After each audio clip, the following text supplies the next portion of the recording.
Halo, jumpa lagi di channel Kurnia Wonderful. Di video kali ini Kurnia Wonderful sedang perjalanan dari Jogja ke Jakarta ya, arus balik. Dan saat ini kita melintas di gerbang tol Cikampek Utama. Dan setelah gerbang tol Cikampek Utama ini kita sudah memasuki kontraflow ya. Buat teman-teman yang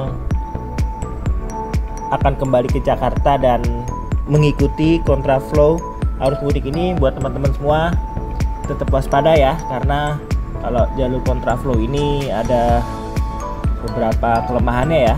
Dan kali ini Kurnia Wonderful akan membagikan beberapa tips buat teman-teman traveler saat melintas di jalur kontraflow. Berikut beberapa tips berkendara di lajur kontraflow agar terhindar dari kecelakaan maut ya, yang kendaraan Grand Max itu yang sangat viral itu.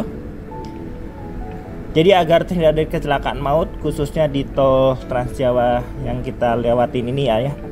Saat kita berkendara, kita harus tetap di lajur kiri, dan jika ingin mendahului maka kita mendahului dari sebelah kanan ya, jangan dari sebelah kiri. Dan apabila kita di lajur kontraflow ini, pastikan kondisi kendaraan prima dan bahan bakar terisi penuh ya, karena kita tidak mendapatkan SPBU sepanjang kita melewati jalur kontraflow ini, karena SPBU nya itu ada di sebelah kiri ya. Jadi kita tidak dapat rest area dan tidak dapat jalur untuk jalur penyelamat seperti kalau kita di jalur normal. Dan apabila terjadi kerusakan, Kurnia Wonderful menyarankan untuk berhenti di lajur paling kiri dan segera menghubungi pusat pelayanan petugas jalan tol ya, dan meminta bantuan. Kemudian yang kedua, jangan melewati batas kecepatan, karena dengan kita melebihi batas kecepatan yang dihimbau akan memicu bahaya. Kemudian jaga jarak aman dengan kendaraan di depannya. Hal seperti ini dapat kita lakukan untuk menghindari hal-hal atau mengantisipasi hal-hal buruk yang ada di depan ya, seperti mungkin di depan ada tabrakan beruntun, atau di depan mungkin tiba-tiba mobil mogok. Jadi kita harus menjaga jarak dengan mobil di depan. Jangan terlalu dekat dengan mobil yang ada di depannya. Kemudian yang ketiga, kondisi tubuh yang prima ya. Jadi kalau kita mengambil jalur kontraflow, kita harus tetap konsentrasi dan pastikan kondisi tubuh kita yang prima dan konsentrasi penuh ya, karena kita tuh berlawanan dengan mobil yang dari sisi sebelah barat ya. Kita ke arah barat dan kita berhadapan dengan mobil yang dari barat. Jadi kita kayak kalau misalkan tabrakan gitu, kita bahayanya tuh kayak adu banteng yang seperti kasus Grand Max itu ya. Yang seperti kita ketahui, kecelakaan maut di KM 58 itu yang melibatkan 3 kendaraan itu ya, yaitu bis Prima Jasa, Grand Max, dan Daihatsu Terios itu yang sampai terbakar, dan 12 korban itu. Awalnya mobil Grand Max yang berada di jalur kontraflow itu hendak menepi di bahu jalan ya, sebelah kanan, dan masuk ke jalur yang berlawanan yang mengarah ke Jakarta. Dan kita ini jalurnya sekarang sebaliknya ya. Dan kemudian bus Prima Jasa itu dari arah Cikampek dan tidak bisa menghindari kendaraan Grand Max ya, hingga akhirnya terjadi kecelakaan sampai mobil Grand Max terbakar ya. Dan sekarang Kurnia Wonderful akan membagikan jadwal kontraflow ya. Perlu diketahui jadwal rekayasa ini bersifat situasional ya, jadi melihat keadaan di lapangan. Dan pada saat Kurnia Wonderful melewati jalur ini, dan pada saat ini juga dibuka jalur kontraflow yang hanya satu jalur yang seperti sekarang kita lewatin ini ya. Rekayasa lalu lintas ini bakal diterapkan pada arus balik Lebaran tahun ini ya. Untuk jadwal arus balik one way Lebaran 2024 mulai dari KM 414 gerbang tol Kali Kangkung sampai dengan KM 72 Cikampek. Jadwalnya Jumat 12 April 2024 pukul 14 sampai 24 WIB. Kemudian Sabtu 13 April 2024 pukul 08.00 sampai dengan 24.00 WIB. Kemudian pada hari Minggu 14 April 2024 pukul 14 WIB sampai dengan 16 April 2024 pukul 8.00 WIB. Kemudian untuk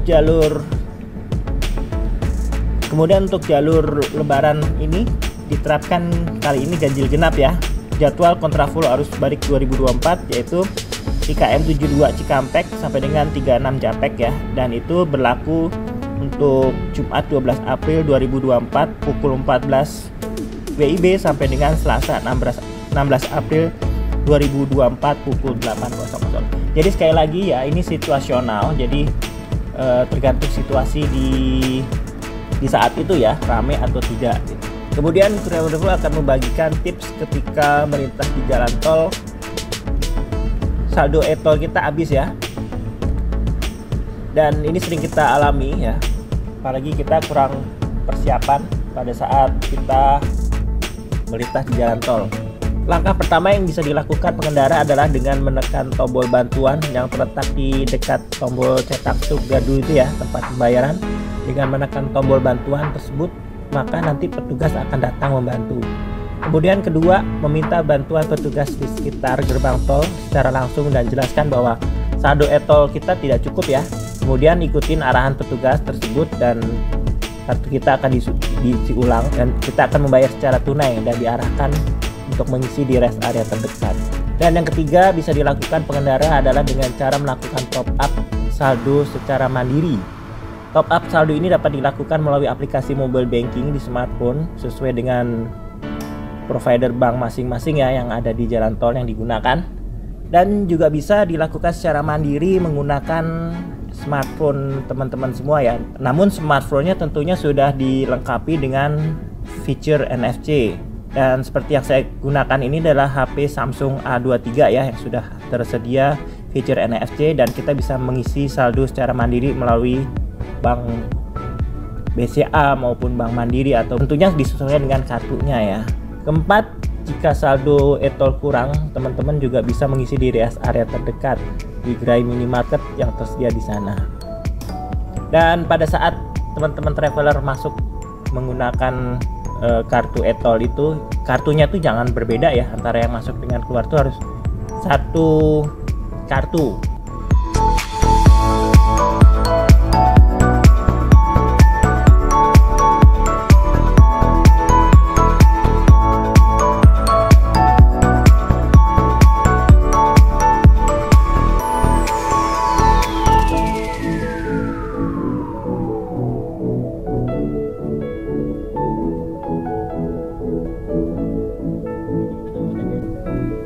Saat ini kita sudah berakhir ya jalur kontraflow-nya, dan kita kembali ke jalur sebelah kiri, jalur arah ke barat, arah ke Jakarta ya.